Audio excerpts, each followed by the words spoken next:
Hey, what's up everybody, and welcome back to Newstos. So right now there's a big question looming regarding the Xbox Activision Blizzard merger. Really, I mean, there's been some big questions regarding this acquisition all along on whether or not it will actually go through or not, because this is a massive acquisition. We are right now in unprecedented waters, so there's been some questions regarding this merger, and well, that's definitely the case today, as there seems to be some concern, not just from fans right now, but also from the actual government. So we're going to talk about that later in the video on whether or not this actually will impact the acquisition at all or not. Now, we also have some E3 news today as well, or actually the lack of E3, so we'll cover that one in a little bit as well. Per usual though, if you do find yourself enjoying the video, make sure to hit that bell notification, subscribe, and like button below. Not only does it help out the channel a ton, which I greatly appreciate, but also you get to keep up to date with all of the latest gaming news, so make sure to go ahead and do that. Regardless though, we do have a lot to cover today, and we're actually going to get started off today with two brand new games that was just announced. Both of these are set in the same universe, being Rivals of Aether 2 and then Dungeons of Aether. Now, the first one, which is the one I think most people are going to be really excited about, is Rivals of Aether 2. Really, I think outside of Super Smash Bros., Rivals of Aether is probably the best platform fighter that I can personally think of. It's a very, very solid game. But here with Rivals of Aether 2, which is set for a 2024 release, it has quite the glow up. You can see here that they are transitioning to full 3D models, and everything looks so nice and fluid. I am really liking what we're seeing here, and I think that this one has a ton of potential. For one, like I said, the first game was already good, and I do expect that they've learned a lot from that game, and they're going to make it even better with the sequel here, but it also seems more ambitious, and we've seen them bring over crossover characters in the past, such as Ori from Ori and the Blind Forest. So if they can continue to incorporate more of those crossover characters, and then also bring along their original characters with some improvements in terms of mechanics, we are talking about a legitimate platform fighting game here, and again, it will be releasing sometime in 2024. Now, as for Dungeons of Aether, I saw a lot of people kind of think that this was an April Fool's joke, and I mean, I was hesitant as well. I did check this one out on Steam, and it is legitimately listed there. So this is a real game, and it is a turn-based JRPG style of game set in the Aether universe. I think it's actually a pretty interesting concept, and I'm kind of curious to see where they go with this one. The cool thing about this one, though, is that it will be releasing this year on October 25th. Either way, it does look like they're expanding the Aether universe, and it'll be exciting to see where they go with this universe in the future. Next up here, I wanted to go ahead and point some of you all in the direction of a 3DS sale over on the eShop right now. Of course, unfortunately, as we've talked about several times on the channel, the 3DS and the Wii U eShops will be closed later this year, or actually more officially in 2023. So anytime you can get some of these games at a discount, that's always going to be a very nice thing. And while the good news here is that we are starting to see some of these big publishers put out some major discounts for some of their best 3DS games, and this does include Sega and Atlas. I'm going to go ahead and include a list on screen here so you can see all of the different games that you can pick up for a discount right now. And as you can see here, this includes several of the Shin Megami Tensei games. You can pick up Persona Q1 and Persona Q2. There's a couple of Etrian Odyssey games here. You have some Sonic games, and even Super Monkey Ball 3D. So there's definitely some good games here. But one thing that I want to kind of point out is that yes, you can buy these games physically if you want. That's perfectly fine. These aren't necessarily eShop exclusives per se, but I will say that when it comes to Atlas games, those games do tend to be very expensive if you buy them physically. Games such as Shin Megami Tensei 4 and the Devil Survivor series, those games do tend to be a little expensive. So if you want to get them at a much more affordable price here, you can see that most of them are going for right around $8. Actually, Radiant Historia, which is probably one of the better JRPGs available on the 3DS, that's going for $10 on the eShop, whereas if you want to buy it physically on places like eBay, you're talking about $90 to $100. So yeah, these are some pretty good prices, to say the least. Now, there's also a pretty interesting rumor floating around right now that I thought we'd go over just real quick. I'm not going to put too much time into this just because there's not a lot of information about this currently, but right now there are some rumors going around of a big PlayStation acquisition. Now, this is coming from both Jeff Grubb as well as Greg Miller.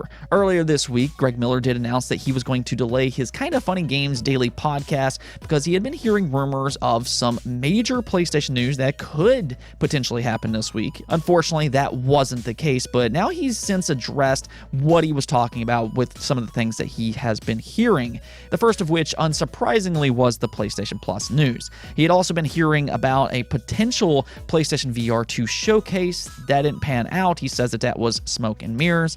But then the third one here was he has been hearing from multiple people of some kind of studio acquisition, which apparently is supposed to be big. Now, he didn't go into any type of detail, and it doesn't really sound like he knows exactly what studio we're talking about here, but interestingly enough, Jeff Grubb, which also has a good reputation, says he's been hearing similar things as well from, again, multiple people.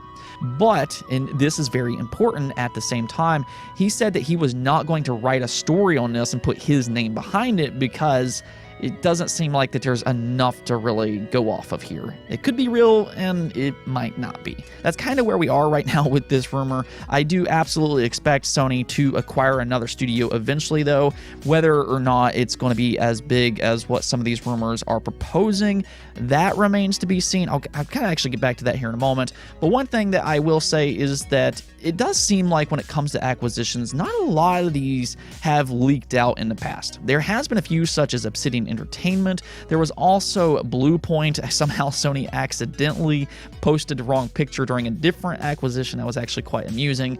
But other than those two, though, acquisitions don't seem to really leak out all that often.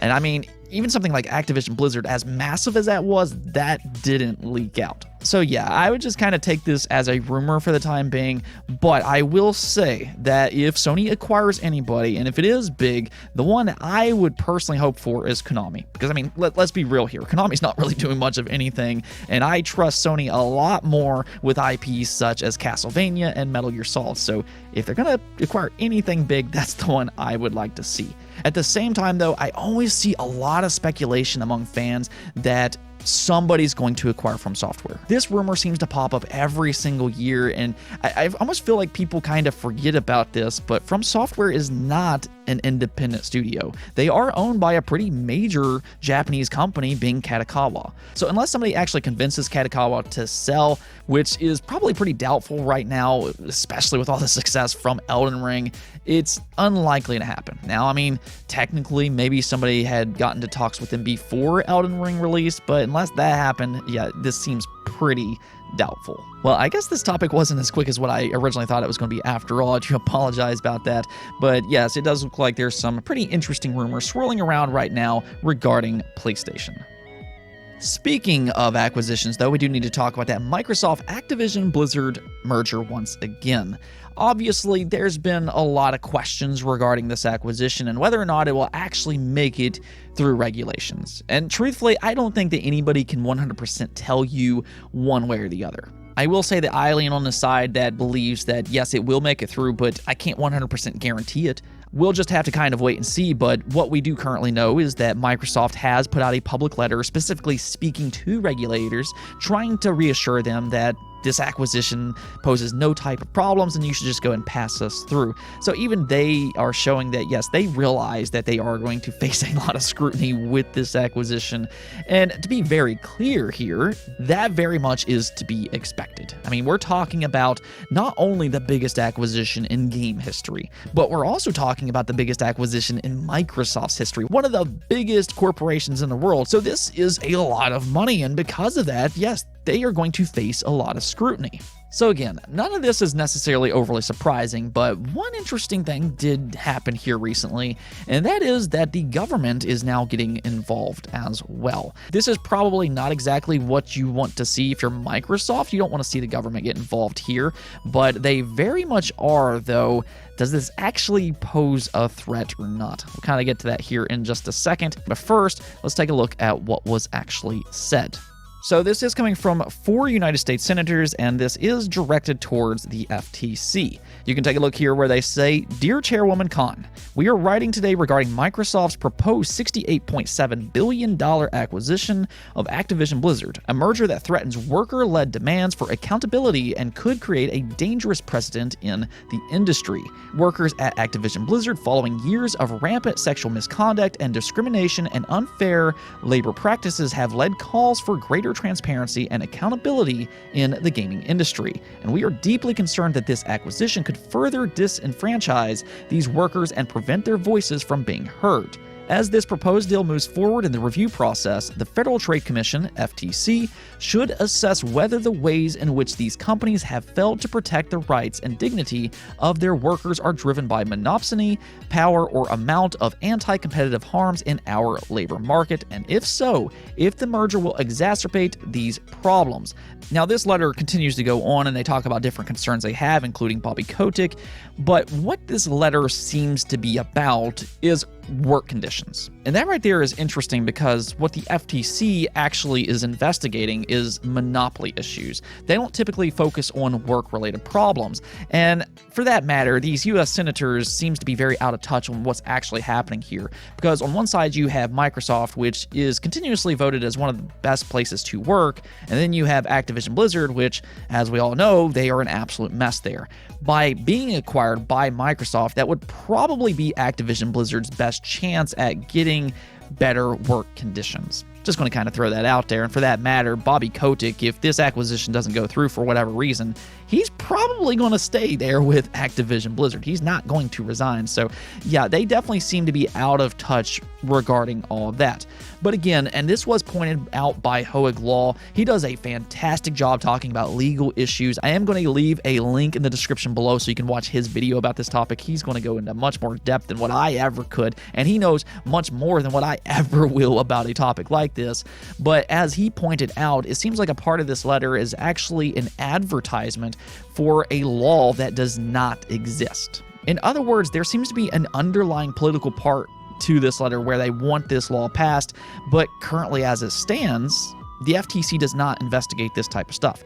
They investigate monopoly issues and whether or not it will significantly impact competition and consumers. So as everything stands currently right now, I don't think that this letter is going to be too impactful on what the FTC decides. Yes, they might continue to take more of a close look at this acquisition, which again was already kind of expected in the first place. But as for monopoly laws, everything's still kind of the same as what it was yesterday. Does the acquisition of Activision Blizzard significantly impact the competition? And there's a lot of arguments against this. There's a lot of developers across the industry. There's constantly new studios popping up. There's several other publishers. It does seem like the big Activision Blizzard franchises, whatever that means, will continue to be multi-platform.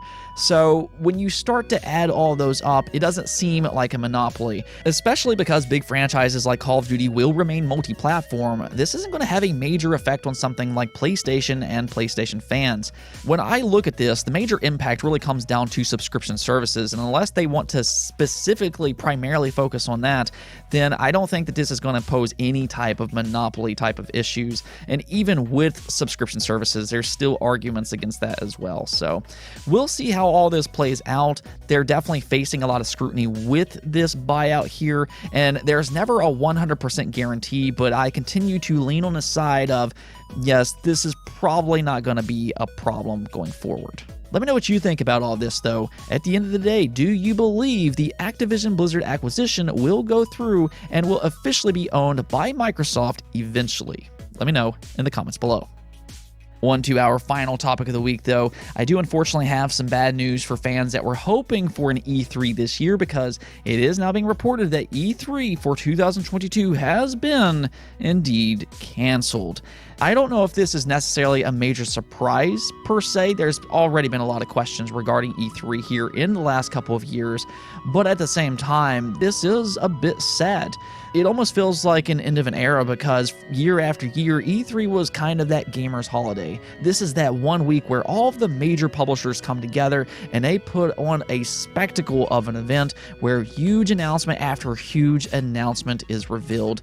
Now all of a sudden, or at least in the last couple of years, everything seems a little bit more discombobulated, a little bit more disjointed.